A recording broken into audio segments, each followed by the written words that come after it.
السلام عليكم ورحمة الله تعالى وبركاته. مرحبا بكم في مطبخ وصفة أم عير. وصفتنا لليوم كما كتشوفوا خبزة سهلة مهلة وكتحضر في رمشة عين، والأهم كتجي لذيذة وخفيفة، واللي هي الفوكاتشا الإيطالية بطريقة سهلة ومبسطة. بسم الله على بركة الله. غادي نشوفوا المقادير وطريقة التحضير. غادي نحتاجوا كمية من فرينة، يعني الفرص، واحد 500 حتى 600 غرام. غادي نضيفوا لها يعني واحد كأي عجينة عادية، ما فيهاش شي اضافات مغيره. نديروا واحد الحفيره في وسط يعني الفرينه، ونضيفوا واحد الملعقه صغيره من الخميره الفوريه، ونضيفوا له شويه ديال الماء باش يتفاعل معنا داك الخميره، ونضيفوا ملعقه ديال السكر حبيبات وملعقه ديال الملح، ملعقه صغيره. غادي نتسناو على داك الخميره الفوريه واحد 2 دقائق، ومن بعد غادي نبداو العجن.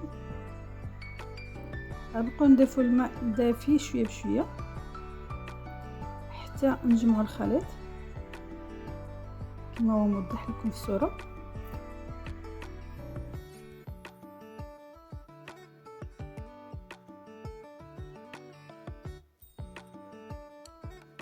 نحاولوا ما نضيفوش الماء دقه واحده، يعني شويه بشويه على حسب الكميه اللي عندنا ديال الفرينه،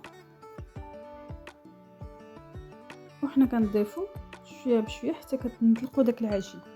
يعني الاهم والسر في هذا العجين انها تكون خفيفه، والعجينه ديالها كتشبه العجينه ديال السفنج المغربي ديالنا. نتوما كتشوفوا كنضيف الماء شويه بشويه حتى تخفف عندي داك العجين. ما نحتاجو لا دلك ولا يعني عجانه، كتوجد بكل سهوله.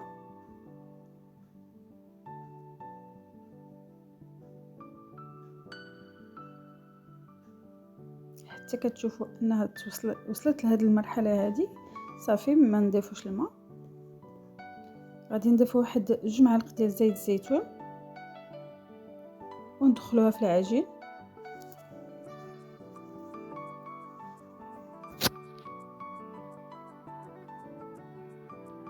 صافي غادي نجمعوا العجين ديالنا ونغطيوها بواحد هاد المرحله هذه. غادي نخليوها تخمر، نغطيوها بشي كيس بلاستيك ونخليوها على جنب حتى تخمر. من بعد ما خمرت غادي ناخذوا نحاولوا نضيفوا شويه ديال الزيت للمديان ديالنا، نحاولوا نخرجوا من هذاك الهواء، ونشوفوا اللاطه اللي غادي تهزنا داك العجين كتدخل الفرن، وندهنوها بالزيت ونفرغوا فيها داك العجين.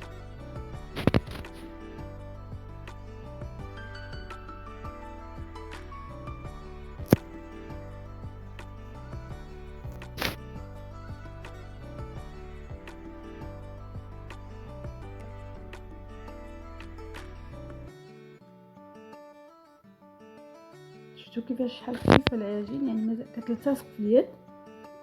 غادي ندهنوا يدينا مزيان بالزيت، وغادي نحاولوا بحال اللي غادي نطويو داك العجين، نطلقوه ونطويوه كما راه موضح في الصوره، باش كتعطينا داك الخفه، وانها كتجي كلها يعني كلها فقاعات، كلها كتجي خفيفه داك العجين.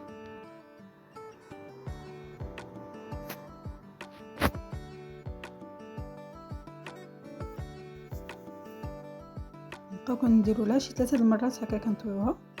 في الاخير غادي نحاولوا نقادوها، ندهنوها بالزيت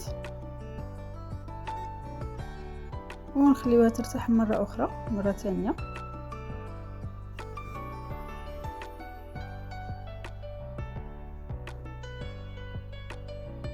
صافي من بعد ما ارتاحت كما كتشوفوا انه حتى تلقات مابقاتش في الحجم ديالها، غادي نضيفوا لها الزيت ونحاولوا غير برؤوس الاصابع ديالنا غادي نديروا فيها داك الشكل ديال الفوكاتشا كما كتشوفوا بهذا الشكل، حتى كنساليو يعني حتى كنطلقوها على لاطه اللي بغيناها يعني منتفخه اكثر، يعني كنشوفوا لاطه تكون اصغر، او نضيفوا يعني الكميه، نضاعفوا الكميه. وغادي نرشوها بالزيت. كاين اللي كيدير لها ازير الزعتر، تقدروا تزينوها ب مطيشه سوريز، يعني تولي عندكم على شكل بيتزا. يعني تقدروا ديروا لها اي نكهات اللي بغيتوا. الحباق هما كيديروا فيها بزاف نكهات. ومن بعد ما دخلناها الفران اللي كيكون مشعول من الفوق ومن تحت، هذا هو الشكل ديالها. من بعد ما خرجت انا درتها عاديه. كاين اللي كيدير لها غير الزيت والملحه، كاين اللي كيدير لها الزيتون الاخضر، يعني كيديرهم في الوجه ديالها. انا درتها عاديه يعني طبيعيه. تقدروا قلت لك تزينوها، هما كيزينوها كل مره بشكل.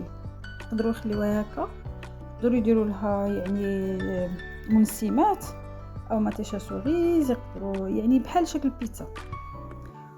وغادي نقسمها معكم هي سخونه، ما كنت مزروبه لهذا بغيت نوريها لكم كيفاش كتجي. راه كتجي محمره من الفوق ومن التحت كما شفتوا. وغادي نقطعها وهي سخونه، البخار ديالها مازال كيخرج منها. غادي تشوفوها من الداخل رغم انها مازال سخونه، يعني مازال ما بردت. شوفوا كيفاش كتجي من الداخل، روعه روعه.